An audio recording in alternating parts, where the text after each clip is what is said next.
ప్రభువైన యేసుక్రీస్తు వారి నామంలో మీ అందరికీ వందనాలు. 75వ స్వాతంత్ర దినోత్సవ శుభాకాంక్షలు మీ అందరికి కూడా. ప్రభువైన యేసుక్రీస్తు నామంలో మీ అందరికీ ఆహ్వానం పలుకుతున్నాను. మరి ఈరోజు వాక్యాంశంలోనికి మనం వెళ్ళిపోదాం. హల్లెలూయా, థ్యాంక్ యూ లార్డ్ జీసస్. ఒక చిన్న ప్రార్థన. రోగుల కొరకు, దెయ్యములు పట్టిన వారి కొరకు, చెవిటి మోగా దెయ్యముల వారి కొరకు ప్రార్థన చేసి వాక్య భాగంలోనికి మనం వెళ్దాం. హల్లెలూయా. తండ్రి, నీకు వందనాలు, స్తోత్రములు నాయన. తండ్రి, ఎవరైతే నాయన దెయ్యములు పట్టి ఉన్నారో, రోగములతో పీడించబడుతున్నారో ప్రభా తండ్రి, అది క్యాన్సర్ కానీ, ఎయిడ్స్ కానీ, అది కుదరని రోగము కానీ, కుదిరే రోగము కానీ, యేసుక్రీస్తు నామములో ఆ రోగము వారి శరీరం విడిచిపెట్టి పోవునుగాక ఆజ్ఞాపిస్తున్నాను నాయన. తండ్రి, ఇప్పుడు యేసుక్రీస్తు నామములో ఆ రోగము ఆ శరీరమును విడిచిపెట్టి పోవునుగాక. ఆ బాధ, ఆ వేదన, ఆ నొప్పి ఆ శరీరమును విడిచిపెట్టి పోవునుగాక నాయన తండ్రి. అది కరోనా అయినా, ఎయిడ్స్ అయినా నాయన, క్యాన్సర్ అయినా, యేసుక్రీస్తు నామములో తండ్రి దాన్ని ఇప్పుడే బయటికి పొమ్మని ఆజ్ఞాపిస్తున్నాను ప్రభా తండ్రి. నజరేయుడైన యేసుక్రీస్తు నామములో అది ఎముకల సమస్య అయినా అయినా, ఆర్థరైటిస్ అయినా నాయన తండ్రి, అది ఏదైనప్పటికీ నైనా నజరేయుడైన యేసుక్రీస్తు నామములో అది బయటికి పొమ్మని ఆజ్ఞాపిస్తున్నాను. మరి చాలా రోజుల నుంచి ప్రభా నైనా ఒక రకమైన తండ్రి సైతాను మరి దెయ్యములచే, రకరకాల దెయ్యములచే పీడింపబడుతున్న వ్యక్తులు ఉన్నారు. యేసుక్రీస్తు నామములో ఇప్పుడే వారికి విడుదల కలుగునుగా కానీ ప్రకటిస్తున్నాను నాయన తండ్రి. అందరినీ బాగుపరిచి అందరి ద్వారా నీవు మహిమ పొందమని నజరేయుడైన యేసుక్రీస్తు నామములో అడిగి వేడుకొంచున్నాను తండ్రి. ఆమేన్, ఆమేన్, ఆమేన్. ధన్యవాదాలు. Thank you lord Jesus. Hallelujah, praise Lord. దేవునికి స్తోత్రం కలుగునుగాక. ఈరోజు మరి దేవుడు మనతో మాట్లాడబోతున్న అంశం ఏంటంటే దేవుని ప్రేమ. హల్లెలూయా, దేవుని ప్రేమ, గాడ్స్ లవ్, దేవుని ప్రేమ. 1 కొరింథీయులకు రాసిన పత్రిక 2వ అధ్యాయము 9 నుంచి 12 వచనాలు మనం చూద్దామండి. ఇందును గూర్చి దేవుడు తన్ను ప్రేమించి వారి కొరకు ఏమి సిద్ధపరచునో ఇక్కడ చూడండి. దేవుడంట తన్ను ప్రేమించే వారి కొరకు. అంటే మనం అంతా దేవుని ప్రేమిస్తున్నావా లేదా అండి? ప్రేమిస్తున్నావా లేదా అండి? ప్రేమిస్తున్నాం. మనం మన కొరకంట దేవుడు ఏదైతే సిద్ధపరిచాడో అది మన కంటికి కనబడటం లేదు, చెవికి వినబడటం లేదు అని చెప్తుంది. ఇది నిజమా కాదా? ఆయన కార్యాలు కనబడతాయా? చెప్పండి, కనబడతాయా లేదా? చెప్పాలి. ఆయన కార్యాలు మనకి కనబడతాయా లేదా? మన చెవులకి వినబడతాయా లేదా? మరి ఈ వాక్యం ఏంటి ఇలా రాయబడింది? చూడండి, తర్వాత వచనం చదవండి. చెవికి వినబడలేదు, మనుష్య హృదయమునకు గోచరము కాలేదు అని వ్రాయబడి ఉన్నది. మనకైతే దేవుడు వాటిని తన ఆత్మ వల్ల బయలుపరిచి ఉన్నాడు. ఆమేన్. చూసారా? మనకైతే చూడండి, అంటే ఇందాక చెప్పింది ఎవరికి? ఇందాక చెప్పింది ఎవరికంటే మనుషులకి, దేవుని బిడ్డలు కాని వారికి. వారిని కూడా దేవుడు ప్రేమిస్తున్నాడు. ఇక్కడ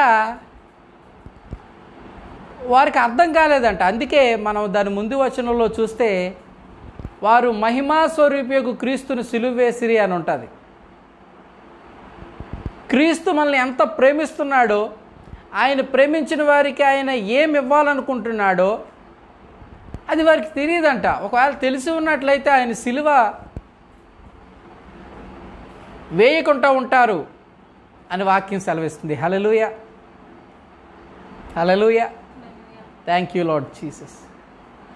మరి మనకైతే, అందరూ చెప్పండి ఆ వాక్యం మళ్ళీ చదువుదాం. మనకైతే చదవండి ఆ వాక్యం.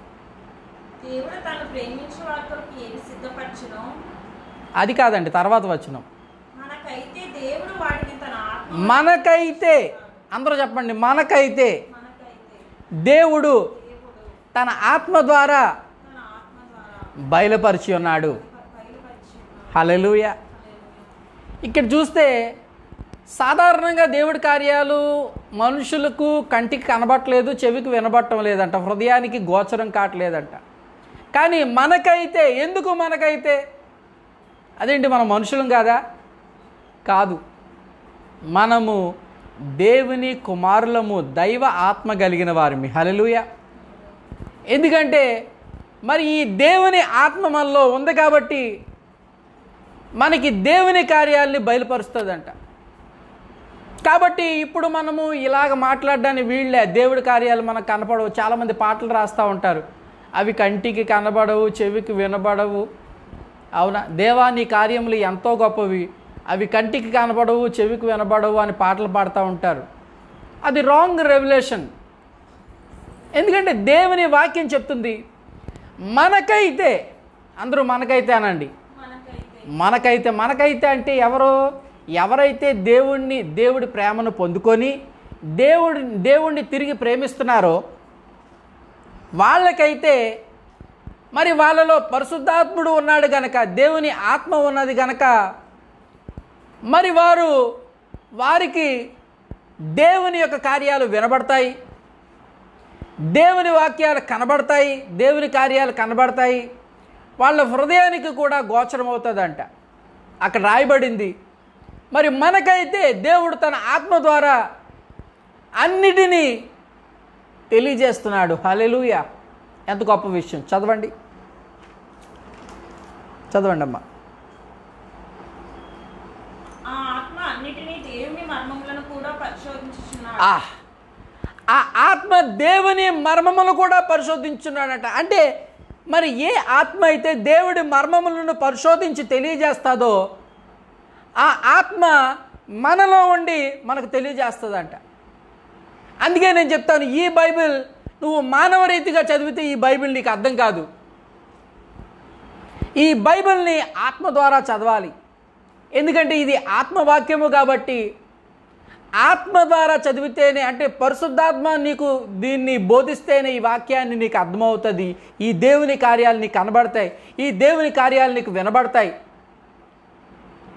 మరి దేవుణ్ణి ప్రేమించు వారికంట ఇవన్నీ జరుగుతాయంట. దేవుణ్ణి ప్రేమించు వారికి, మరి దేవుని మొదటిగా ఆయన మనల్ని ప్రేమించాడు, రెండోదిగా ఆయన ప్రేమ మనలోనికి వెళ్ళిన తర్వాత మనము దేవుణ్ణి తిరిగి ప్రేమించడం మొదలు పెడతా ఉంటాం. హల్లెలూయా. మరి ఆయన్ని ప్రేమించే వారికంట ఆయన ఏదైతే ఉద్దేశించాడో ఆ కార్యాలు వారికి కనబడతాయి, వినబడతాయి. ఎందుకంటే వారిలో పరిశుద్ధాత్ముడు ఉన్నాడు కనుక. హల్లెలూయా. వారిలో పరిశుద్ధాత్ముడు ఉన్నాడు. చదవండి. ఒక మనుషుని సంగతులు చూడండి. ఇక్కడ ఒక మనుషుడు ఉన్నాడు అనుకోండి. ఆ మనిషికి శరీరం ఉంటుంది, ప్రాణం ఉంటుంది, ఆత్మ ఉంటుంది, 3 ఉంటాయి అన్నమాట.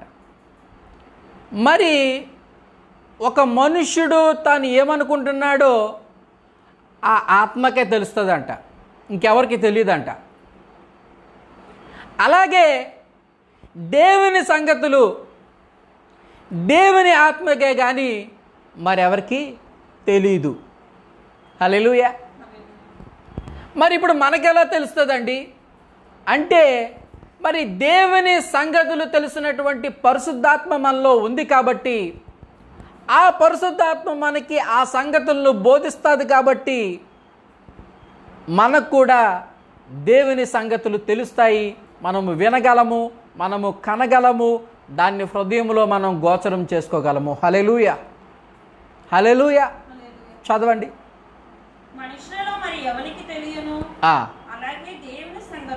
అలాగే దేవుని సంగతులు దేవుని ఆత్మకే గాని మరి ఎవనికి తెలియవు. హల్లెలూయా. చూసారా, దేవుని వలన మనకు దయచేయబడిన వాటిని తెలుసుకొనుటకై. చూడండి, దేవుని వలన మనకు దయచేయబడింది ఏంటి?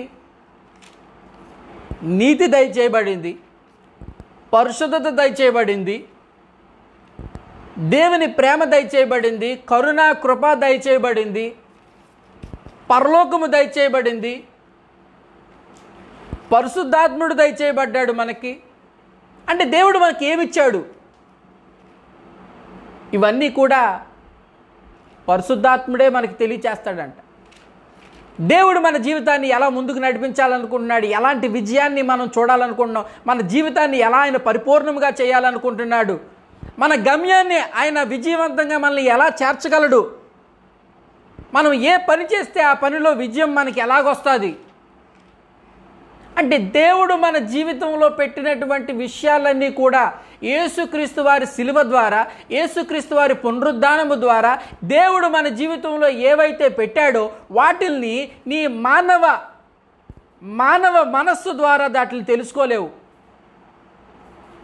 మరి పరిశుద్ధాత్ముడు ఏం చేస్తాడంటే, ఈ పరిశుద్ధాత్ముడు మరి దేవుడు ఆయన శిలువ ద్వారా, యేసుక్రీస్తు వారి శిలువ ద్వారా, ఆయన పునరుద్ధానపు శక్తి ద్వారా ఆయన ఏదైతే దయచేశాడో నీకు, వాటన్నిటినీ కూడా నీకు తెలియచేయడానికి, నీకు కనబడేటట్లు చేయడానికి, నీకు వినబడేటట్లు చేయడానికి, నీ హృదయాన్ని గోచరమయ్యేటట్లు చేయడానికి పరిశుద్ధాత్ముడు నీలో ఉంచబడ్డాడు. గట్టిగా చప్పట్లు కూడా దేవుని మహిమపరచండి. హల్లెలూయా. సరే, ఎంత గొప్ప కార్యం. చదవండి. ఒక మనుషుని సంగతులు అతనిలో ఉన్న మనుషాత్మకే గాని మనుషుల్లో మరి ఎవరికి తెలియదు. అలాగే దేవుని సంగతులు దేవుని ఆత్మకే గాని మరి ఎవరికి తెలియవు. దేవుని వల్ల మనకు దయచేయబడిన వాటిని తెలుసుకొనుటకే మనం లౌకిక ఆత్మను కాక దేవుని యొద్ద నుండి వచ్చే ఆత్మను పొంది ఉన్నాము. చూసారా, ఇక్కడ రెండు ఆత్మలు కనబడుతున్నాయి. The spirit of world, the spirit of God. రెండు ఆత్మలు ఉన్నాయంట ఈ భూమి మీద. వాక్యం చెప్తుంది, ఒకటి లోక సంబంధమైన ఆత్మ ఉందంట. చూడండి, అందుకనే బైబిల్లో చోట రాయబడి ఉంటుంది, ఈ లోక సంబంధమైన ఆత్మ మనుషులకు అంధత్వాన్ని కలుగు చేస్తుందంట, గుడ్డితనాన్ని కలుగు చేస్తుందంట. పరిశుద్ధాత్ముడు ఏం చేస్తాడంటే ఆ గుడ్డితనం నుంచి విడుదల కలుగు చేస్తాడు. హల్లెలూయా. మరి ఈ లోక సంబంధమైన ఆత్మ మనుషులను చీకట్లో ఉంచుతుందంట. మరి పరిశుద్ధాత్మ ఏం చేస్తుందంటే, అంటే దేవుని ఆత్మ ఏం చేస్తుందంటే వెలుగులోకి తీసుకొస్తుందంట. హల్లెలూయా, హల్లెలూయా. రెండు ఆత్మలు ఉన్నాయి ఈ భూమి మీద. ఒకటి లౌకిక ఆత్మ, అంటే లోకపరమైన ఆత్మ, దుష్టుని ఆత్మ. రెండోది ఏంటంటే పరిశుద్ధ ఆత్మ, దేవుని ఆత్మ. ప్రియ సహోదరి సహోదరుడా, యేసుక్రీస్తుని నువ్వు విశ్వసించినట్లయితే, యేసుక్రీస్తుని ప్రభువుగా రక్షకుడిగా నువ్వు అంగీకరించినట్లయితే, మరి యేసుక్రీస్తు నీకు పరిశుద్ధాత్మ అనే ఆత్మనిస్తాడు. దేవుని ఆత్మను నీకు వరంగా ఇస్తాడు. ఈ ఆత్మ దైవ వాక్కును, దైవ సంబంధమైన క్రియలను నీకు బయలుపరుస్తుంది. నువ్వు వాటిని నీ జీవితంలో చూసేటట్లు చేస్తుంది. నువ్వు వాటిని నీ జీవితంలో మాట్లాడేటట్లు చేస్తుంది. నువ్వు వాటిని హృదయంలో గోచరమయ్యేటట్లు ఈ పరిశుద్ధాత్మ చేస్తుంది. హల్లెలూయా. మరి లౌకిక ఆత్మ దేవుడు ఇవ్వలేదంట నీకు.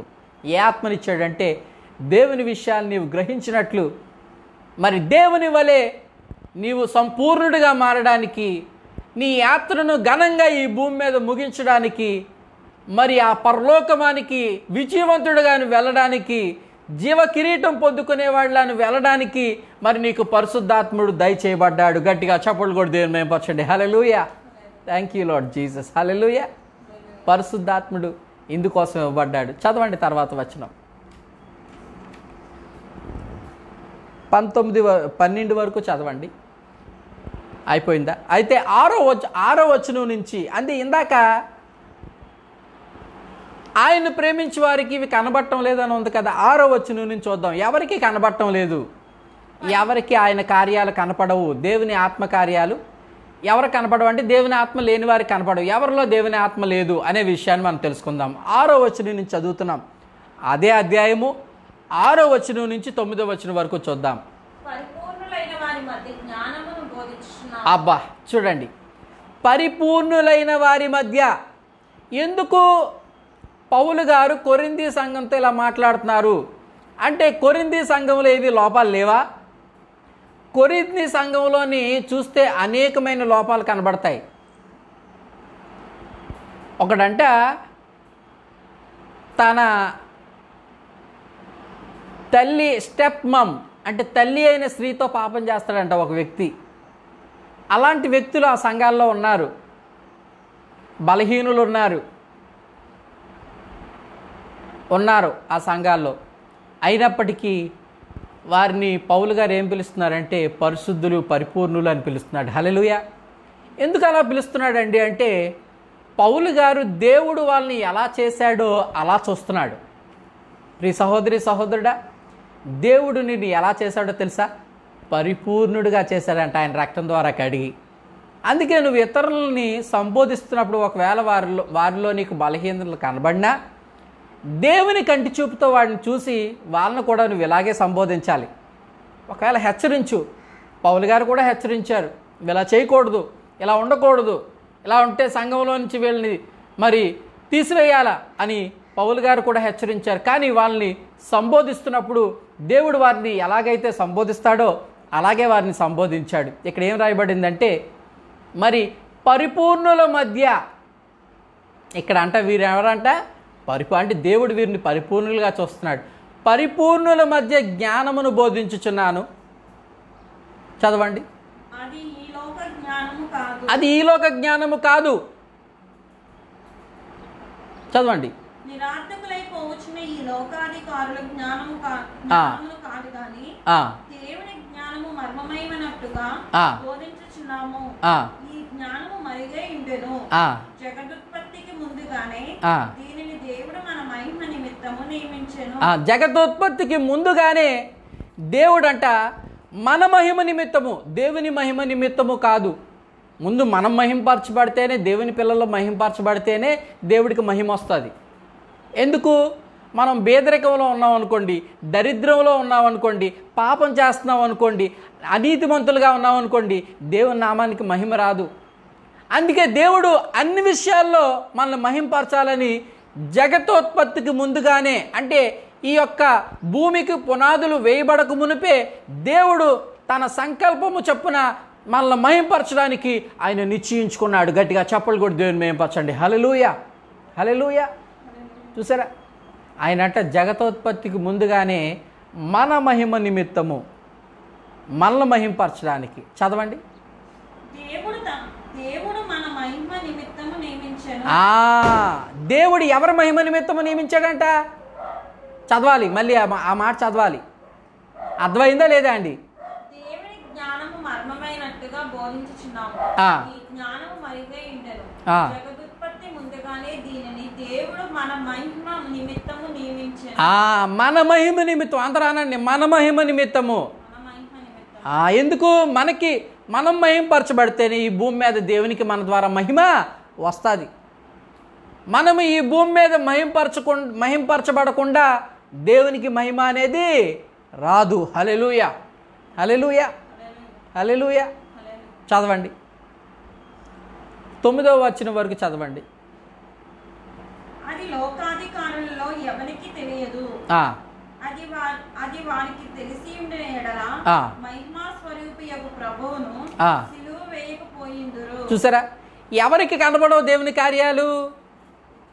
ఎవరి గురించి మాట్లాడాడు ఆ మాట? సిలువ వేసిన వారి గురించి మాట్లాడాడు. ఎందుకంటే వారిలో పరిశుద్ధాత్ముడు లేడంట. వాళ్ళకి దేవుడి కార్యాలు తెలియవంట. దేవుడు ఆయన్ని ప్రేమిస్తున్న వారి కొరకు ఆయన ఎలాంటి కార్యాలు చేస్తాడు, ఎలాంటి కార్యాలు దాచిపెట్టి ఉంచాడు అనేది వాళ్ళకి తెలియదంట. హల్లెలూయా. అవి మనకైతే తన ఆత్మ ద్వారా దేవుడు బయలుపరిచి ఉన్నాడు. దాన్ని బట్టి దేవునికి మహిమ కలుగును గాక. హల్లెలూయా. చూడండి, దేవుడు మన ఎడల తన ప్రేమను ఎలా వెల్లడిపరిచాడు? దేవుడు మన ఎడల తన ప్రేమను ఎలా వెల్లడిపరిచాడు చూద్దాం. రోమీలకు రాసిన పత్రిక 5వ అధ్యాయము 7వ వచనం నుంచి 11వ వచనం వరకు చూద్దాం. నీతిమంతుని కొరకు సహితము ఒకడు చనిపోవట అరుదు. నీతిమంతుడి కోసం ఒకడు చచ్చిపోడంట. మంచివాని కొరకు ఎవడైనా ఒకవేళ చనిపోవ తెగింపవచ్చును. అయితే దేవుడు మన ఎడల తన ప్రేమను వెల్లడిపరచుచున్నాడు. ఎట్లనగా మనం ఇంకనూ పాపులమై ఉండగానే క్రీస్తు మన కొరకు చనిపోయెను. హల్లెలూయా. చూసారా, చాలామంది అనుకుంటారు నేను నీతిమంతుడిని, నేను పరిశుద్ధుడిని, కాబట్టి క్రీస్తు నా కోసం చనిపోయాడేమో. నో నో నో నో, నేను ఇన్ని రోజులు ఉపవాసం ఉన్నాను కాబట్టి రక్షణ వచ్చిందండి అన్నాడు ఒక ఆయన. నో నో నో నో, తప్పు. బాప్తిజం తీసుకోవాలంటే నేను కరెక్ట్గా 5 వారాలు 4 వారాలు ఉపవాసం ఉన్నానండి, అప్పుడు తీసుకున్నానండి బాప్తిజం. నువ్వు ఉపవాసం ఉంటే ఉండు, కానీ నీ ఉపవాసం వల్ల నీకు రక్షణ రాదు. నువ్వు చేసే కార్యాల వల్ల నీకు రక్షణ రాదు. ఒకవేళ ఆ ఉపవాసము ప్రభు ప్రేమను స్వీకరించడానికి నువ్వు తగ్గించుకోవడానికి ఉపయోగపడుతుందేమో, అంతేగాని ప్రభు రక్షణ కొనుక్కోవడానికి ఉపవాసం ఉపయోగపడదు. నీ కార్యాలు ఉపయోగపడవు. రక్షణ ఉచితం, ఆయన కృప. హల్లెలూయా. రక్షణ కృప, అది ఉచితంగా ఇవ్వబడింది. కాబట్టి దానికి మూల్యాన్ని యేసుక్రీస్తు వారు తప్ప మనము దానికి మూల్యాన్ని చెల్లించలేము కూడా. ఎందుకంటే రక్షణ అనేది అది గొప్ప భాగ్యము, మనకి ఇవ్వబడిన ఒక గొప్ప కృప. దేవుడు అంట ఒక మంచివాడి కోసం ఒకడు చచ్చిపోవడం చూసాం. హల్లెలూయా. కానీ అనీతిమంతులం, దేవునికి వ్యతిరేకులుగా జీవిస్తున్న వాళ్ళం, అలాంటి మన కోసం యేసుక్రీస్తు వారు మనం పాపులుగా ఉన్నప్పుడే మన కోసం ఆయన చనిపోయాడు. గట్టిగా చప్పట్లు కూడా దేవుని మహిమపరచండి. హల్లెలూయా. మనం పరిశుద్ధులమని కాదు, మనం గొప్పవారమని కాదు, ఆయన ప్రేమ అందులో దాగి ఉంది. ఈ ప్రేమని మనం రుచి చూచినప్పుడు మనం ఆయన్ని ప్రేమించకుండా ఉండగలమా? ఉండలేం. ఎందుకంటే మనం పాపులుగా ఉన్నప్పుడు, దేవుడికి వ్యతిరేకులుగా ఉన్నప్పుడే ఆయన మనల్ని ప్రేమించి మన కోసం ప్రాణం పెట్టాడే. ఇంత గొప్ప ప్రభువుని తెలుసుకున్న నేను, ఆయన ప్రేమను కలిగి ఉన్న నేను ఆయన్ని ప్రేమించకుండా ఎలా ఉండగలను? ఆయన కార్యాలను చేయకుండా ఎలా ఉండగలను? ఆయన్ని ధ్యానించకుండా ఎలా ఉండగలను? ఆయన్ని స్తుతించకుండా ఎలా ఉండగలను? హల్లెలూయా. ఆయన ప్రేమ ఎంత గొప్పది. మనం పాపులుగా ఉన్నప్పుడే ఆయన మన కోసం తన ప్రాణం పెట్టాడు. గట్టిగా చప్పట్లు కొట్టి దేవుని మహిమపరచండి. హల్లెలూయా. చూడండి, ఎఫెసీయులకు రాసిన పత్రిక 2వ అధ్యాయానికి వెళ్దాం. దేవుడు మన ఎడల తన ప్రేమను ఎలా వెల్లడిపరిచాడు? ఎఫెసీయులకు రాసిన పత్రిక 2వ అధ్యాయం 1-4 వచనాలు చూద్దాం. ఎఫెసీయులకు రాసిన పత్రిక 2వ అధ్యాయం 1-4 వచనాలు చూద్దాం. మీ అపరాధముల చేతను మీ పాపముల చేతను మీరు చచ్చిన వారై ఉండగా, అందరూ చెప్పండి, నేను చచ్చిన వాడినై ఉన్నప్పుడు దేవుడు నన్ను బతికించాడు. హల్లెలూయా. ఇక్కడ రాయబడి ఉంది, మన అపరాధములంట, మన పాపములంట మనల్ని చంపేసాయంట. ఇట్ ఈస్ డెడ్, మనం చనిపోయాం. కానీ క్రీస్తు మన ఎడల తన కృపని వెల్లడిపరిచాడు. చదవండి.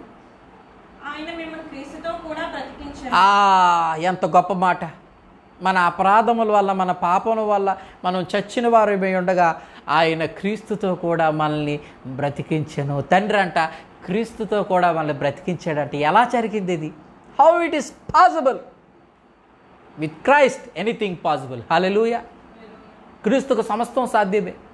చదవండి, క్రీస్తు మనల్ని ఎలా బ్రతికించాడో చూద్దాం. మీరు వాటిని చేయుచు వాయుమండల సంబంధమైన అధిపతిని అనగా అవిధేయులైన వారిని ఇప్పుడు ప్రేరేపించు శక్తికి అధిపతిని అనుసరించి ఈ ప్రపంచ ధర్మము చొప్పున మునుపు నడుచుకొంటిరి. వారితో కలిసి మనమందరమును శరీరము యొక్కయు మనస్సు యొక్కయు కోరికలను నెరవేర్చుకొనొచ్చు మన శరీరాశలను అనుసరించి మునుపు ప్రవర్తించుచు కడమవారి వల్లే స్వభావ సిద్ధముగా దైవోగ్రతకు పాత్రులమై ఉంటిమి. చూడండి, ఎందుకు మనము దైవోగ్రతకు పాత్రులమయ్యామంటే మనకి ఆత్మలో జన్మించలేదు, మనకి ఆత్మ లేదు. మనము శరీర కోరికలు నెరవేర్చడానికి మన మనస్సు చెప్పినట్లు ఆ నియమములో, శరీర నియమములో మనం వెళ్ళిపోయి మరి ఆ శరీర కోరికలను మనలో నెరవేర్చుకోవడం ద్వారా, మనస్సు చెప్పినట్టు వినడము ద్వారా, ఆ పాడైపోయిన మనస్సు చెప్పినట్టు వినడము ద్వారా మనం చేశాం. కాబట్టి మరి దైవోగ్రతకు పాలయ్యమంట. మరి దేవుడు ఏం చేశాడు చూద్దాం.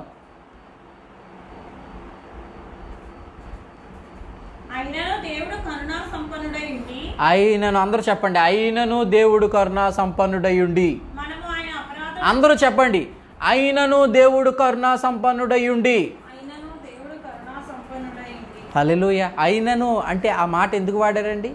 ఎందుకు వాడారంటే ఆ చచ్చిపోయినటువంటి పరిస్థితుల్లో కూడా, దేవుని ఉగ్రతకు మనం పాలైనటువంటి పరిస్థితుల్లో కూడా దేవుడు మనల్ని ద్వేషించుకోలేదు. దేవుడు వీళ్ళు ఇలాంటి వాళ్ళు, వీళ్ళు ఇంక నాలా మారరు అని ద్వేషించుకోలేదు, మనల్ని చీకొట్టలేదు, మనల్ని వదిలేయలేదు. అయినను, హల్లెలూయా, ఎంత గొప్ప ప్రేమ కలిగిన దేవుడు మనకున్నాడు. ఆయన ప్రేమ మామూలుగా లేదు. హల్లెలూయా, హల్లెలూయా, హల్లెలూయా, హల్లెలూయా. ఎంత గొప్ప ప్రేమ కలిగిన దేవుడు. అయినను ఆయన కృప చూపించాడంట. చదవండి. మనము మన అపరాధముల చేత చచ్చిన వారమై ఉండినప్పుడు సైతము మన ఎడల చూపిన తన మహాప్రేమ చేత, అందరూ మహాప్రేమ అనండి, మహాప్రేమ చేత. ఎందుకు ఇది గొప్ప ప్రేమ? ఇది గ్రేట్ లవ్. మహాప్రేమ చేత మనలను క్రీస్తుతో కూడా బ్రతికించెను. హల్లెలూయా. ఎలా బతికించాడంట అండి? మనము చచ్చిన వారమే, మన అపరాధం వల్ల మనం చచ్చిన వారమే ఉండగా తన మహాప్రేమ చేత మనల్ని క్రీస్తుతో కూడా బ్రతికించాడండి దేవుడు. హల్లెలూయా. ఎంత గొప్ప దేవుడు మనకున్నాడు. మనం అపరాధం చేత చచ్చిన వారమై ఉన్నప్పుడే దేవుడు మన ఎడల ప్రేమ చూపించాడు. ఇప్పుడు మనం ఆయనకి ఇష్టలమై ఉన్నాం కాబట్టి దేవుడు మనలో నుంచి ఆయన ప్రేమని లోకానికి వెల్లడిపరుస్తాడు. హల్లెలూయా. Thank you lord Jesus. చూడండి, దేవుడు ప్రేమ చేత క్రీస్తులో మనల్ని ఎందుకు ఏర్పరచుకున్నాడు? చూడండి, దేవుడు మనల మీద ప్రేమ చూపించాడు. దేవుడు తన ప్రేమతో మనల్ని ఏర్పరచుకున్నాడు. ఎందుకు ఏర్పరచుకున్నాడు? ఒక రీజన్ ఉంటుంది కదా, ఎందుకు మనల్ని దేవుడు తన ప్రేమ ద్వారా మనల్ని ఏర్పరచుకున్నాడు. ఎఫెసీయులకు రాసిన పత్రిక 1వ అధ్యాయం 3-6 వచనాలు. ఎఫెసీయులకు రాసిన పత్రిక, అందరూ జాగ్రత్తగా వినండి, ఈ వాక్యము మీ జీవితాలను మారుస్తుంది. ఎఫెసీయులకు రాసిన పత్రిక 1వ అధ్యాయం 3-6 వచనాలు. మన ప్రభువైన యేసుక్రీస్తు యొక్క తండ్రి యొక్క దేవుడు స్తుతింపబడును గాక. ఆయన క్రీస్తునందు పరలోక విషయములలో ఆత్మ సంబంధమైన ప్రతి ఆశీర్వాదమును మనకు అనుగ్రహించెను. ఎట్లనగా తన ప్రియుని యందు తాను ఉచితముగా మనకు అనుగ్రహించిన తన కృపా మహిమకు కీర్తి కలుగునట్లు తన చిత్త ప్రకారమైన దయా సంకల్పము చొప్పున యేసుక్రీస్తు ద్వారా తనకు కుమారులుగా స్వీకరించుటకై మనలను ముందుగా తన కోసం నిర్ణయించుకొని మనము తన ఎదుట పరిశుద్ధులమును నిర్దోషులమునై ఉండాలని జగత్తు పునాది వెయ్యబడక మునిపే ప్రేమ చేత ఆయన క్రీస్తులో మనల్ని ఏర్పరచుకొనెను. Wow, this is wonderful word. దేవుడు అంట మనల్ని పరిశుద్ధులముగాను నిర్దోషములుగాను ఉండినట్లు జగత్తి పునాది వేయబడక మునిపే, అంటే ఈ భూమికి పునాదులు వేయబడక మునిపే క్రీస్తులో మనల్ని పరిశుద్ధులుగాను నిర్దోషులుగాను ఉండినట్లు దేవుడు మనల్ని ఏర్పరచుకున్నాడు. దేవుడు మనల్ని ఎంచుకున్నాడు. దేవుడు మనల్ని నిర్ణయించాడు. హల్లెలూయా. What a mighty word. ఇప్పుడు దేవుని ప్రేమను ఎరిగిన నువ్వు దేవుడు సంకల్పాన్ని కూడా ఎరుగుతున్నావా? జగత్పునాది వేయబడక మునిపే అయినా నువ్వు పరిశుద్ధంగాను నిర్దోషిగాను ఉండాలని క్రీస్తును శిలువ మీద బలి చేసి క్రీస్తును తన ఆత్మ ద్వారా నీలోనికి పంపించి ఆ క్రీస్తు ద్వారా నీలో పరిశుద్ధ నిర్దోషమైన ఆ వ్యక్తిత్వాన్ని నీలో కలుగు చేసి దేవుడు తన సంకల్పాన్ని నెరవేర్చుకుంటున్నాడు. గట్టిగా చప్పట్లు కూడా దేవుని మహిమపరచండి. హల్లెలూయా. దేవుడు అంట భూమికి పునాదులు వేయబడక మునిపే నువ్వు పరిశుద్ధంగా నిర్దోషిగా ఉండాలని క్రీస్తు ద్వారా ఆయన నిన్ను ఏర్పరచుకున్నాడంట. గట్టిగా చప్పట్లు కూడా దేవుని మహిమపరచండి. హల్లెలూయా. Thank you lord Jesus. చూడండి, దేవుడు తన అద్వితీయ కుమారుని ఈ లోకంలో దేనికి పంపించాడు? మళ్ళీ చెప్తున్నాను వినండి. దేవుడు తన అద్వితీయ కుమారుణ్ణి ఈ లోకంలో దేనికి పంపించాడు? దానివలన ఏం ప్రత్యక్షపరచబడిద్ది? దేవుడు తన అద్వితీయ కుమారుణ్ణి, అంటే అద్వితీయ కుమారుడు అంటే ఎవరండి? యేసుక్రీస్తు వారు. ఇది అందరికీ తెలిసిన విషయమే. తండ్రి అద్వితీయ కుమారుడు, తండ్రి యొక్క అద్వితీయ కుమారుడు ఎవరంటే అంటే ద్వితీయము కానివాడు. అద్వితీయుడు అంటే ద్వితీయము కానివాడు అంటే ఏకైక కుమారుడు, ప్రియమైన కుమారుడు ఎవరంటే యేసుక్రీస్తు వారు. ఈ యేసుక్రీస్తు వారిని దేవుడు ఈ లోకంలోనికి ఎందుకు పంపించాడు, ఈ లోకంలోని పంపించడం ద్వారా మనుషులకి ఏం తెలియజేశాడు అనే చూద్దాం. మొదటి యోహాను పత్రిక 4వ అధ్యాయము 9 నుంచి 11 వచనాలు చూద్దామండి. మొదటి యోహాను పత్రిక 4వ అధ్యాయము 9 నుంచి 11 వచనాలు. అందరూ నోట్ చేసుకోండి, అండర్లైన్ చేసుకోండి. మనము ఆయన ద్వారా జీవించాలి. మన మట్టుకు మనం జీవించడం లేదు, మనము ఆయన ద్వారా జీవించినట్లు దేవుడు తన అద్వితీయ కుమారుణ్ణి లోకంలోనికి పంపెను. హల్లెలూయా. ఎంత గొప్ప విషయం కూడా రాయబడింది చూడండి. మన మట్టుకు మనం బతకలేమని, మన మట్టుకు మనం జీవము గలివారమై ఉండలేమని, మన మట్టుకు మనము సంపూర్ణమై ఉండలేమని, మనము ఆయన వలన జీవించినట్లు, మనము క్రీస్తు వలన జీవించినట్లు, మనము యేసుక్రీస్తు వలన జీవించినట్లు దేవుడు తన అద్వితీయ కుమారుని లోకంలోనికి పంపించెను. దీని వలన దేవుని ప్రేమ బయలుపరచబడుచున్నది. గట్టిగా చప్పట్లు కొట్టి దేవుని మహిమపరచండి. హల్లెలూయా. చూసారా, దేవుని ప్రేమ అంటే ఏంటంటే మనుషులను చూశాడంట దేవుడు. మనుషులను చూసినప్పుడు ఎవరూ పర్ఫెక్ట్గా ఉండలేదంట. మొదట ప్రవక్తలను ఏర్పాటు చేసుకున్నాడు దేవుడు. ప్రవక్తలు కరెక్ట్గా ఉండలేదని రాజులను ఏర్పాటు చేసుకున్నాడు. రాజులు కరెక్ట్గా ఉండలేదని తర్వాత భూజనుల్లో నాయకుల్ని ఏర్పాటు చేసుకున్నాడు. వీళ్ళెవరూ కరెక్ట్గా ఉండలేకపోతున్నారు, దేవుని వలె ఉండలేకపోతున్నారు, దేవుడు ఆశించినట్టు ఉండలేకపోతున్నారు. ఎందుకంటే మనుషులందరిలోనూ కూడా పాపము అనే బలహీనత ఉంది. దేవుడు అనుగ్రహించి మహిమను పొందలేకపోతున్నారు మనుషులు ఎవరూ కూడా. దేవుడు ఆశించినట్లుగా దేవుడు కలిగి ఉన్న ఉన్నతమైన స్థానంలో మనుషులను పెట్టాలనుకున్న మనుషులు ఉండలేకపోతున్నారు. ఎందుకంటే వారి బలహీనతను బట్టి. హల్లెలూయా. దేవుడు అంట ఆయన ద్వారా, ఆయన కుమారుని ద్వారా మనం జీవించినట్లు దేవుడు యేసుక్రీస్తు వారిని లోకంలోని పంపించాడంటే. గట్టిగా చప్పట్లు కొట్టి దేవుని మహిమపరచండి. హల్లెలూయా. దీని వలన ఆయన ప్రేమ బయలుపరచబడి ఉన్నది. ఆమేన్. Praise God. దేవునికి స్తోత్రం. 11వ వచనం వరకు చదవండి.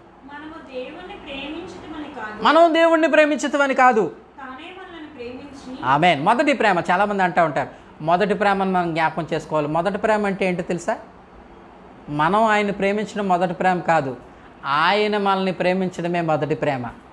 అంటే మొదటి ప్రేమలోంచి పడిపోవడం అంటే ఆయన ప్రేమను జ్ఞాపకం చేసుకోకుండా ఉండడమే మొదటి ప్రేమలోంచి పడిపోవడం.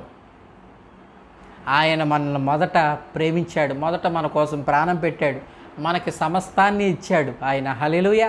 అది ఆయన ప్రేమ. మొదటి ప్రేమ అంటే ఆయనది. ఆయన మనల్ని మొదటిగా ప్రేమించాడు, అదే మొదటి ప్రేమ. హల్లెలూయా. హల్లెలూయా. చదవండి 11వ వచనం. 11వ వచనం.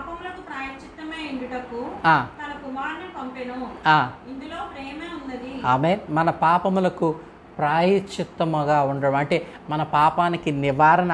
మన పాపము ఇంక ఎన్నటికీ మనం జ్ఞాపకం చేసుకోవడానికి వీల్లేదు.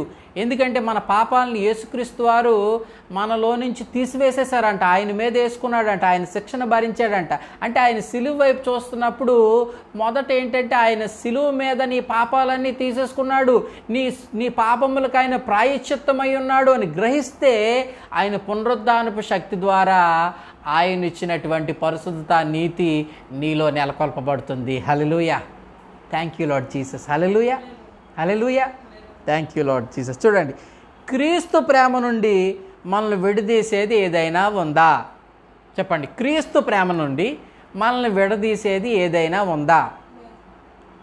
ఒకవేళ నీకు కరువు వచ్చింది అనుకోండి, క్రీస్తు ప్రేమ నుంచి వదిలేసి వెళ్ళిపోతావా? నీకు వస్త్రాలు లేవు, క్రీస్తు ప్రేమ నుంచి వదిలేసి వెళ్ళిపోతావా? నీకు పుట్టిన పిల్లోడు చచ్చిపోయాడు, క్రీస్తు ప్రేమ నుంచి వదిలేసి వెళ్ళిపోతావా? లేకపోతే నీకు గర్భం రాలేదు, క్రీస్తు ప్రేమ నుంచి వదిలేసి వెళ్ళిపోతావా?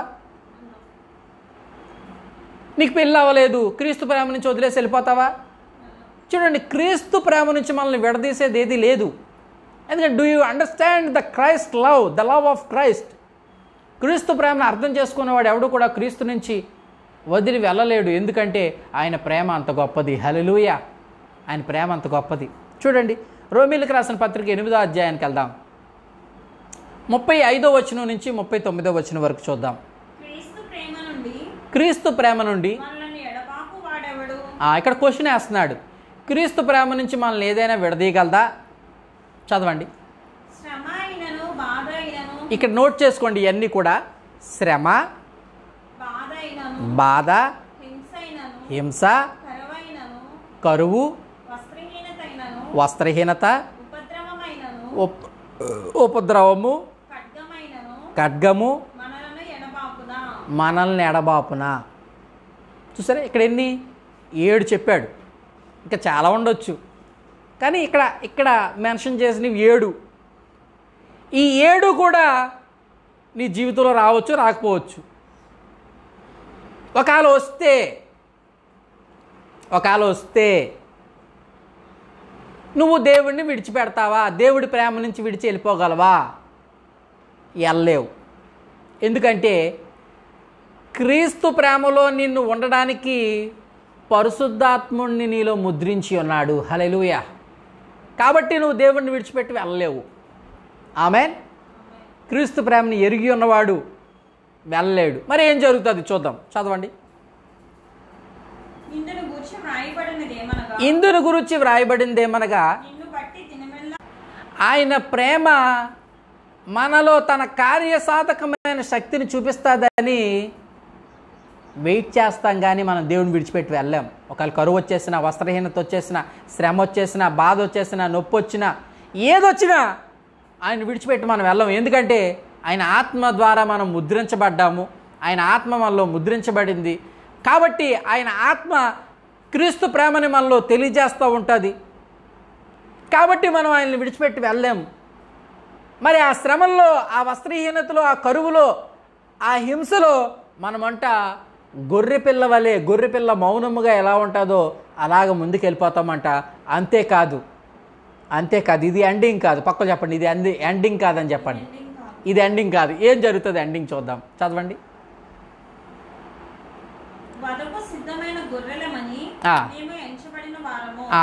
అక్కడ ఏమంటున్నాడంటే, ఒకవేళ వదకు అంటే ఒక గొర్రె పిల్ల, మరి ఆ గొర్రెని నరికేవాడి దగ్గరికి అది ఎలాగైతే వెళ్తుందో అలాగే వెళ్తున్నారంట. ఈ హింస ఇవన్నీ భరిస్తూ వెళ్తున్నారంట.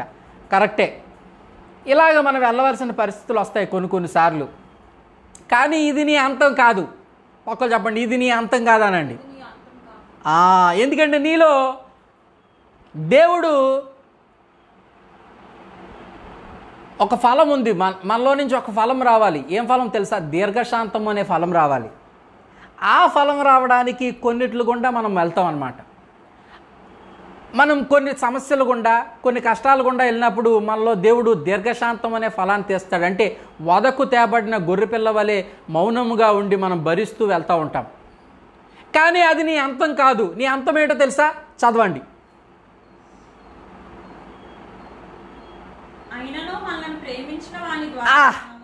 పక్క చెప్పండి, ఇది నీ అంతమానండి. ఇది నీ అంతము. అయినను మనల్ని ప్రేమించిన వాని ద్వారా మనము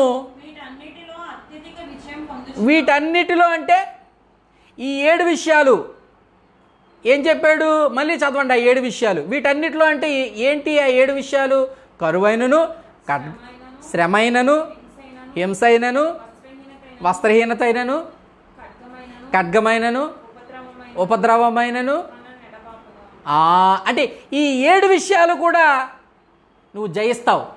అక్కడ అదే అంటున్నాడు. చివరికి ఏమంటున్నాడు? మనము క్రీస్తు ద్వారా వీటన్నిటిలో అత్యధిక విజయము పొందుచున్నాము. అంటే వీటన్నిటి అన్న దగ్గర 7 విషయాలు పెట్టుకోవాలి. చదవండి. అది కాదు. అయినను వీటన్నిటి ద్వారా ఎవరి ద్వారా?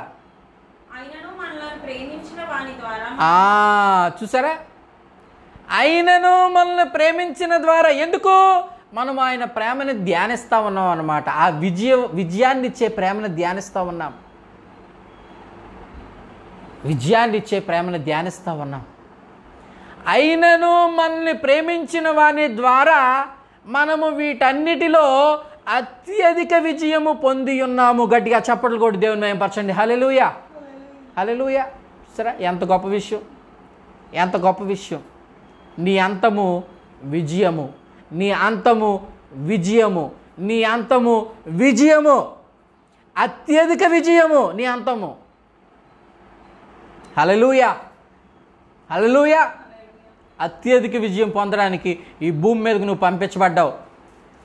కాబట్టి దేని గురించి భయపడకు. ఏది క్రీస్తు ప్రేమ నుంచి నిన్ను విడదీయదు. క్రీస్తు ప్రేమ అన్నిటిలోనూ నీకు అత్యధిక విజయం ఇస్తుంది. హల్లెలూయా, థ్యాంక్ యూ లార్డ్ జీసస్. హల్లెలూయా. ప్రభువుని ప్రేమిస్తూ సోదరుని సహిస్తున్నప్పుడు ఏం పొందుకుంటావు? ప్రభువుని ప్రేమిస్తూ సోదరుని సహిస్తున్నప్పుడు ఏం పొందుకుంటావు? యాకోబు పత్రిక 1వ అధ్యాయము 12వ వచనం. సోదర సహించువాడు ధన్యుడు, అతడు సోదరులను పిలిచిన వాడై ప్రభు తనను ప్రేమించు వారి కొరకు వాగ్దానం చేసిన జీవ కిరీటము పొందును. హల్లెలూయా. చూడండి, శోధనలో ఉన్నప్పుడు దాన్ని నువ్వు సహిస్తేనట దేవుడు నిన్ను చూస్తాడంట. నా కుమారుడు నన్ను ప్రేమించిన వాడు, నన్ను ప్రేమిస్తూ ఈ శోధనల గుండా వెళ్తున్నాడు, సహిస్తూ వెళ్తున్నాడు అని చెప్పి నువ్వు పరలోకం వెళ్ళినప్పుడు నీకు జీవ కిరీటాన్ని ఇస్తాడంట. గట్టిగా చప్పట్లు కూడా దేవుని మహిమపరచండి. హల్లెలూయా. జీవ కిరీటాన్ని ఇస్తాడంట, జీవ కిరీటాన్ని ఇస్తాడంట. హల్లెలూయా, థ్యాంక్ యూ లార్డ్ జీసస్. చూడండి, మొదట మనల్ని ఎవరు ప్రేమించారు? మొదటి ప్రేమ ఎవరిది? 1 యోహాను పత్రిక 4వ అధ్యాయం 19వ వచనం.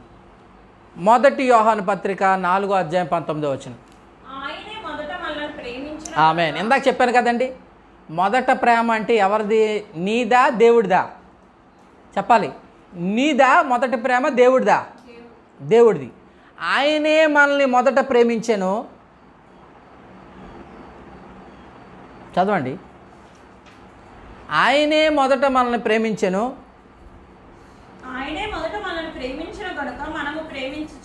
ఆమేన్. ఇది క్రమము. ప్రేమ క్రమం ఏంటంటే ఆయన మొదట మనల్ని ప్రేమించాడు కాబట్టి ఇప్పుడు ఆయన ప్రేమ మనలోనికి వెళ్ళి ఆయన్ని మనం ప్రేమించేటట్లు చేస్తుంది. ఇది ప్రేమ క్రమం. ఇది మొదటి ప్రేమ అంటే ఏంటి? మనం ప్రేమించడమా, ఆయన ప్రేమించడమా? ఆయన ప్రేమించడమే. అంటే మొదటి ప్రేమ నుంచి పడిపోయాడు అంటే ఏ ప్రేమ నుంచి పడిపోయాడు? దేవుని ప్రేమ నుంచి పడిపోయాడు. ఆమేన్, హల్లెలూయా. దేవుడు మనల్ని ప్రేమిస్తున్నాడు, నన్ను ప్రేమిస్తున్నాడు అనే విషయం మర్చిపోయిన వాడు దేని నుంచి పడిపోయాడు? వాడు మొదటి ప్రేమ నుంచి పడిపోయాడంట. హల్లెలూయా, థ్యాంక్ యూ లార్డ్ జీసస్. కాబట్టి ఆయనే మనల్ని మొదట ప్రేమించాను. ఇప్పుడు మనం తిరిగి ఆయన ప్రేమ ద్వారా మనం రగిలించబడి ఆయన్ని ప్రేమిస్తున్నాం. హల్లెలూయా. చూడండి, దేవుణ్ణి ప్రేమించే వారికి దేవుడు ఇచ్చిన ఆజ్ఞ ఏంటి? దేవుడు మనల్ని ప్రేమిస్తే, దేవుణ్ణి మనం ప్రేమిస్తే దేవుడు మనకు ఒక ఆజ్ఞ ఇచ్చాడంట. అది భారమైంది కాదు, అది ధర్మశాస్త్ర ఆజ్ఞలు కాదు. ధర్మశాస్త్ర ఆజ్ఞలు వేరే, మోషే ద్వారా ఇచ్చినటువంటి ధర్మశాస్త్ర ఆజ్ఞలు వేరు, యేసుక్రీస్తు వారు ఇచ్చిన ఆజ్ఞలు వేరు. చూద్దాం. 1 యోహాను పత్రిక 4వ అధ్యాయము 20 నుంచి 21వ వచనం వరకు. ఎవడైనను నేను దేవుణ్ణి ప్రేమించున్నానని చెప్పి చూసారా? అంటే దేవుణ్ణి ప్రేమిస్తున్నాను అంటే సహోదరుని కూడా ప్రేమించాల్సిందే. ఎందుకు? దేవుడి ప్రేమ అలాంటిది. దేవుణ్ణి ప్రేమిస్తే దేవుడి ప్రేమ నీలో నిలిచి ఉండి నీలో నుంచి దేవుడి ప్రేమ ఇతరులకు వెళ్తాది. ఇది కంటిన్యూ ప్రాసెస్ కదా. దేవుడు నిన్ను ప్రేమిస్తున్నాడు, నువ్వు మళ్ళీ తిరిగి దేవుడిని ప్రేమిస్తే నీ సహోదరుని కూడా ప్రేమిస్తావు. ఎందుకంటే నీ సహోదరుని ప్రేమించడం వల్ల నువ్వు దేవుడినే ప్రేమిస్తున్నావు. అంతే కదండి. పక్కనున్న సహోదరుడికే నువ్వు దేవుని ప్రేమ చూపించకపోతే నీకు పుట్టిన అన్నయ్యకి కానీ, నీకు పుట్టిన నీతో పుట్టిన అన్నయ్యకి కానీ, నీతో పుట్టిన తమ్ముడికి కానీ, నీతో పుట్టిన చెల్లెళ్ళకి కానీ, నీతో పుట్టిన అక్కలకు కానీ నీ ప్రేమను నువ్వు చూపించలేకపోతే, దేవుడి ప్రేమను నువ్వు చూపించలేకపోతే ఇంకా దేవుడు నువ్వేం ప్రేమిస్తున్నట్లు లెక్క? అంటే నువ్వు అబద్ధం చెప్తున్నావు, దేవుడిని ప్రేమిస్తున్నానని అబద్ధం చెప్తున్నావు తప్ప నువ్వు నిజంగా దేవుడిని ప్రేమించట్లేదు. హల్లెలూయా. చదవండి. తాను చూచిన తన సహోదరుని ప్రేమింపని వాడు తాను చూడని దేవుని ప్రేమింపలేడు. హల్లెలూయా. చూసారా, నువ్వు కళ్ళారా చూస్తున్న దేవుణ్ణే ప్రేమించట్లేదు. నువ్వు విశ్వాసం ద్వారా చూస్తున్న దేవుణ్ణి ఎలా ప్రేమిస్తానని చెప్తావు? కళ్ళ ముందు కనబడుతున్న నీ అన్నయ్యని, నీ తమ్ముడిని, నీ అక్కని, నీ చెల్లిని నువ్వు ప్రేమించలేకపోతున్నావు. కానీ దేవుణ్ణి ప్రేమిస్తున్నానండి, కాదు అబద్ధం, నువ్వు అబద్ధం చెప్తున్నావు. నిజంగా దేవుణ్ణి ప్రేమించేవాడు మనుషుల్ని ప్రేమిస్తాడు. తన సొంత అన్నదమ్ముని ప్రేమిస్తాడు, తన సొంత అక్కజెల్లిని ప్రేమిస్తాడు. నువ్వు వాళ్ళని ప్రేమిస్తున్నప్పుడు ఏం అర్థమవుతుందంటే నువ్వు దేవుణ్ణి కూడా ప్రేమిస్తున్నావు అని అర్థమవుతుంది. హల్లెలూయా. చదవండి. దేవుని ప్రేమించేవాడు తన సహోదరుని కూడా ప్రేమింపవలెను ఆజ్ఞను మనం ఆయన వలన పొంది ఉన్నాము. చూసారా, ఆయన్ని ప్రేమించే వారికి ఆయన ఒక ఆజ్ఞ ఇస్తున్నాడంటే ఏంటంటే, నువ్వు నన్ను ప్రేమిస్తే నీ అక్కను కూడా ప్రేమించాలి, నువ్వు నన్ను ప్రేమిస్తే నీ చెల్లిని కూడా ప్రేమించాలి, నువ్వు నన్ను ప్రేమిస్తే నీ అన్నయ్యని కూడా ప్రేమించాలి, నువ్వు నన్ను ప్రేమిస్తే నువ్వు నీ తమ్ముడిని కూడా ప్రేమించాలి. ఆజ్ఞ ఇచ్చాడంట. ఇది కమాండ్మెంట్. ఇది నువ్వేదో చేస్తే చెయ్యి, లేకపోతే లేదు అని కాదు. ఇక్కడ ఆజ్ఞ అంటే ఏంటి? తప్పకుండా చేయాల్సిందే నువ్వు. ఇవి భారమైనవి ఏమి కావండి. మళ్ళీ అలాగని ధర్మశాస్త్రంలో అది కఠినంగా ఉంటుంది. ధర్మశాస్త్రం ఏంటంటే నువ్వు చేస్తే ఆశీర్వాదం లేకపోతే శాపం కాదు. ఇది అలా కాదు. ఇది పరిశుద్ధాత్ముడి నీలోనికి వచ్చి చేయించే కార్యాలు, ఆజ్ఞలు. ఇక్కడ కొత్త నిబంధన ఆజ్ఞలు ఎలాగంటే, ఇక్కడ నీకు చేయకపోతే శాపమేం రాదు, అలాగని చేస్తే ఆశీర్వాదము రాదు. ఇదంతా కూడా ఏంటంటే క్రీస్తు నీలో ఉండి చేసే కార్యాలు. కాబట్టి కొత్త నిబంధన మరి క్రీస్తు ప్రేమ నీలోనికి వెళ్ళి అది నీలో నుంచి పనిచేస్తుంది, ఆజ్ఞలు నేను నెరవేర్చేలా చేస్తుంది అన్నమాట. హల్లెలూయా. కాబట్టి మీరు మొదట దేవుని ప్రేమిస్తే నీ సహోదరులను కూడా ప్రేమించాలి, నీ సహోదరులను కూడా ప్రేమించాలి. ఆఖరిగా నేను ఒక వాక్యాన్ని చూసి నేను ముగించేస్తున్నాను. తీర్పు దినమందు మనకు ధైర్యం కలగజేసేది ఏంటి? చూడండి, చాలామంది అన్ని విషయాల్లో బాగానే ఉంటారు, కానీ తీర్పు దినము, అమ్మో తీర్పు దినం నేను నిలబడగలనా, ఆ తీర్పు దినమంతా జడ్జిమెంట్ డే అందు నేను నిలబడగలనా అని భయపడతా ఉంటారు. భయపడొద్దు ప్రియ సహోదరి సహోదరుడా, భయపడొద్దు. ఎందుకంటే దేవుడు నీకు తోడుగా ఉన్నాడు. ఈ వాక్యం చూపించి నేను ముగించాలనుకుంటున్నాను. మొదటి యోహాను పత్రిక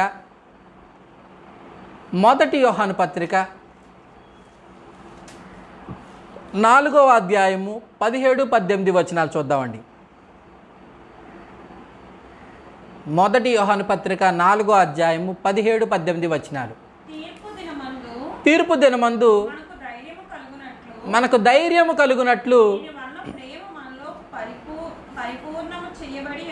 ఆమేన్. చూడండి, ఇక్కడ ఒక మాట చెప్తున్నాడు, తర్వాత మాట దీనికి కనెక్షన్ అన్నమాట. అదే అందులోనే అంటే 17వ వాక్యములోనే 2 మాటలు ఉంటాయి. మొదటి మాట ఏంటంటే, తీర్పు దినమందు నీకు ధైర్యము కలుగునట్లు దీనివల్ల మన దేవుని ప్రేమ మన ప్రేమ పరిపూర్ణం చేయబడి ఉన్నదంట. అంటే తీర్పు దినమందు నీకు ప్రేమ ఉందనుకో, తీర్పు దినమందు కనుక తీర్పు దినాన నేను తీర్పు దినం అనగానే నీకు భయం వస్తుంది అనుకో, దేవుని ప్రేమ నీలో పరిపూర్ణం చేయబడదంట. తీర్పు దినం అనగానే నీకు ధైర్యం రావాలంట. ఎలా వస్తుందండి ధైర్యము? ఎందుకంటే తీర్పు దినమందు ఒకవేళ నాలో ఏమన్నా లోపాలు కనుగొంటాడేమో, ఒకవేళ నాలో ఏమన్నా తప్పు కనబడుతుందేమో, ఏమన్నా పాపం కనబడుతుందేమో ఆ జడ్జిమెంట్ రోజు అని అనుకున్న వాడికి ధైర్యం ఉండదు, భయం ఉంటుంది. కానీ ఇక్కడ ఏం చెప్తున్నారో తెలుసా అండి? ఆ తీర్పు దినమందు మన ధైర్యం కలిగినట్లంట ఆయన ప్రేమ మనకి ఇలా చెప్తుందంట. చదవండి.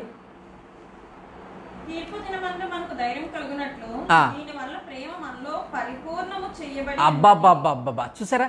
తీర్పు దినం గురించి ఆలోచిస్తే ప్రేమ మనలో పరిపూర్ణం అవుతుందంట.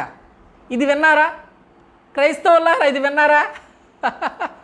చాలామందికి తెలియదు ఈ విషయం. తీర్పు దినం అనుకొని, ఇదిగో తీర్పు దినం, నువ్వు ఒకరోజు దేవుడి ముందు నిలబడాలి, తీర్పు నీ మీదకి వచ్చేస్తుంది. ఏంటి ఈ సమయంలో దేవుడు నీ తప్పుల్ని ఎతుకుతాడు. అవునా? అలాగైతే ప్రేమ పరిపూర్ణం చేయబడదు నీలో. అలాంటి వాక్యాన్ని విన్నా నీలో దేవుని ప్రేమ పరిపూర్ణం చేయబడలేదు. తీర్పు దినము అంటే ఆయన ప్రేమ ఎంత గొప్పది. తీర్పు దినంలో కూడా నన్ను పరిపూర్ణుడిగా నించోబెడుతున్నాడు, ఆయన ప్రేమ ఎంత గొప్పది అని ధ్యానిస్తే ఆయన ప్రేమ నీలో పరిపూర్ణం చేయబడుతుంది. అంటే ఎందుకు తెలుసా? తీర్పు దినమందు చదవండి, మనం ఎలా ఉంటాం తీర్పు దినమందు. చదవండి,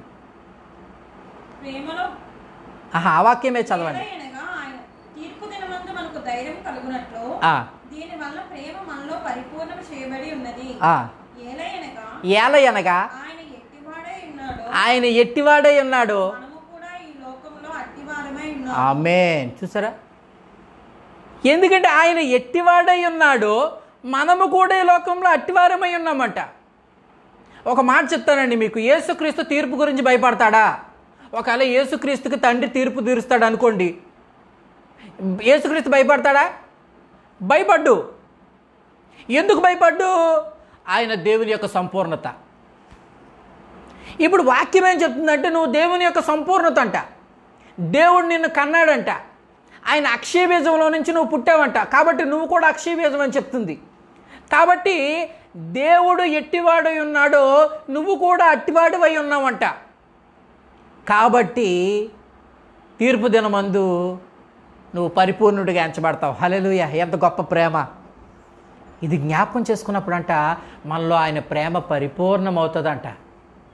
ఒకవేళ ఇంకా తీర్పు దినం గురించి నువ్వు భయపడుతున్నావు అంటే ఆయన ప్రేమ గురించి నీకు సంపూర్ణంగా తెలీదు. అందుకే నువ్వు ఇంకా భయపడుతున్నావు. తీర్పు దినం అనగానే అమ్మో తీర్పు దినం అంటున్నావు. నో నో నో నో అని అంటున్నాడు. ఆయన ఎట్టివాడై ఉన్నాడు, నువ్వు కూడా అట్టివాడివై ఉన్నావంటే ఈ లోకంలో. దేవుని ప్రేమ ఇది జ్ఞాపకం చేసుకున్నప్పుడు దేవుని ప్రేమ నీలో పరిపూర్ణమవుతుంది. హల్లెలూయా! కాబట్టి తర్వాత వచ్చిన చదవండి, ముగించేస్తున్నాను. ప్రేమలో భయం ఉండదు. చూసారా? అంటే క్రీస్తు ప్రేమను జ్ఞాపకం చేసుకుంటే తీర్పు గురించి ఆలోచించినా నీకు భయం ఉండదు. క్రీస్తు ప్రేమ నీలో ఉంటే తీర్పు గురించి నేను భయపడదు. ఒకవేళ నువ్వు తీర్పు గురించి భయపడుతున్నావు అంటే దాని అర్థం ఏంటి తెలుసా? క్రీస్తు ప్రేమ తీర్పు విషయంలో నిన్ను బలపరచడం లేదు, నీకు ధైర్యం ఇవ్వట్లేదంటే ఆ విషయంలో క్రీస్తు ప్రేమ నువ్వు ఎరగలే. తీర్పు దినమందు దేవుడి ప్రేమ ఎలా ఉంటుంది అనేది నీకు తెలీదు. తీర్పు దినమందు దేవుడు నిన్ను ఎలా తీర్చిదిద్దుతాడు అనే విషయం నీకు తెలీదు. ప్రియ సహోదరి సహోదరుడా, ఆయన ఎట్టివాడై ఉన్నాడో నువ్వు కూడా అట్టివాడై ఉన్నావు. తీర్పు దినమందు ఆయన ఎలా ఉన్నాడో, ఆయన సంపూర్ణుడిగా తండ్రి యొద్ద ఎలా కనబడతాడో నువ్వు కూడా అలాగే కనబడతావు. అది ఆయన ప్రేమ. దీన్ని ధ్యానించడం ద్వారా దేవుని ప్రేమ నీలో పరిపూర్ణమవుతుంది. హల్లెలూయా! దేవుడు ఈ వాక్యము ద్వారా దేవుడు మిమ్మల్ని దీవించి ఆశీర్వదించును గాక. హల్లెలూయా! దేవుని ప్రేమ ఎంత గొప్పది. దీన్ని మరలా ధ్యానించండి. ఈ వీడియోని మళ్ళీ పదే పదే చూస్తూ ఉండండి, అనేకులకు షేర్ చేయండి. దీన్ని నేను తర్వాత యూట్యూబ్లో కూడా పెడతాను. నా యూట్యూబ్ లింక్ కూడా మరి మీకు చెప్తాను. మరి యూట్యూబ్లో పెడతాను. ఈ మాటల్ని మీరు మళ్ళీ ధ్యానించండి, పదే పదే ధ్యానించండి. దేవుని ప్రేమను జ్ఞాపకం చేసుకోండి. దేవుని ప్రేమ మిమ్మల్ని పరిపూర్ణులుగా చేసి తీర్పు దినమందు మీకు ధైర్యం కలిగినట్లు ఆయన ఎట్టివాడై ఉన్నాడు మిమ్మల్ని కూడా అట్టివాడిగా నిలబెడుతుంది. హల్లెలూయా! Thank you lord Jesus. ప్రార్థన చేసుకుందాం. మహాపరిశుద్ధుడైన తండ్రి, మహోన్నతుడ, మహోపకారి, నీకు వందనాలు స్తోత్రములు తెలియజేస్తున్నాను నాయన. ప్రభువా, నీ కృప నిరంతరం నిలుచునుగాక. తండ్రి, నీకు వందనాలు స్తోత్రం తెలియజేస్తున్నాను. నీ ప్రేమ ఎంత గొప్పదో నాయన తండ్రి. నీ ప్రేమ తీర్పు దినమందు నన్ను పరిపూర్ణుడుగా, నీ వెట్టివాడివై ఉన్నావు అట్టి విధంగా ఈ లోకంలో నీ వెట్టివాడిమై ఉన్నావు అట్టి విధముగా ఉండి ఆ తీర్పు దినమందు మరి పరిపూర్ణుడుగా, నీ వెట్టివాడివై పరిపూర్ణుడిగా ఉన్నావు అట్టివాడిగా నన్ను నించోబెడుతుంది నీ ప్రేమ నాయన తండ్రి. నీకు వందనాలు స్తోత్రములు నాయన. నాకు తీర్పు దినమందు ధైర్యము కలుగునట్లు ఈ మాట చెప్పాను ఆయన. నీ ప్రేమ దీని ద్వారా, ఈ మాటని ధ్యానించడం ద్వారా నాలో పరిపూర్ణమవుతుంది నాయన. నీకు వందనాలు వందనాలు వందనాలు స్తోత్రములు చెల్లిస్తున్నాను. సమస్త మహిమకంతా నీకే చెల్లిస్తూ యేసు నామములో అడుగుచున్నాను. మరొకసారి రోగుల కొరకు ప్రార్థన చేస్తున్నాను. చెవిటివారు ఇప్పుడే మీ చెవులు పనిచేయునుగాక, మోగవారు ఇప్పుడే నీ నోరు పనిచేయునుగాక, గుడ్డివారు ఇప్పుడే నీ కళ్ళు తెరవబడునుగాక. ఆత్మీయంగాను శారీరకంగాను ఈ కార్యము నీ శరీరంలోను నీ ఆత్మలో జరుగునుగాక. Thank you lord Jesus. ఇప్పుడే యేసుక్రీస్తు నామములో నీ రోగమా బయటికి పొమ్మని ఆజ్ఞాపిస్తున్నాను. నీలో దెయ్యములు పట్టినవాడ యేసుక్రీస్తు నామములో ఆ దెయ్యం నుంచి విడుదల పొందమని ఆజ్ఞాపిస్తున్నాను. సర్వ శరీరానికి శుద్ధత కలుగునుగాక అని ప్రకటిస్తూ యేసు నామములో అడిగి వేడుకొంచున్నాను తండ్రి. ఆమెన్ ఆమెన్ ఆమెన్. Thank you lord Jesus. మీ అందరికీ వందనాలు. మళ్ళీ కలుద్దాం. దేవుడు మిమ్మల్ని దీవించును గాక.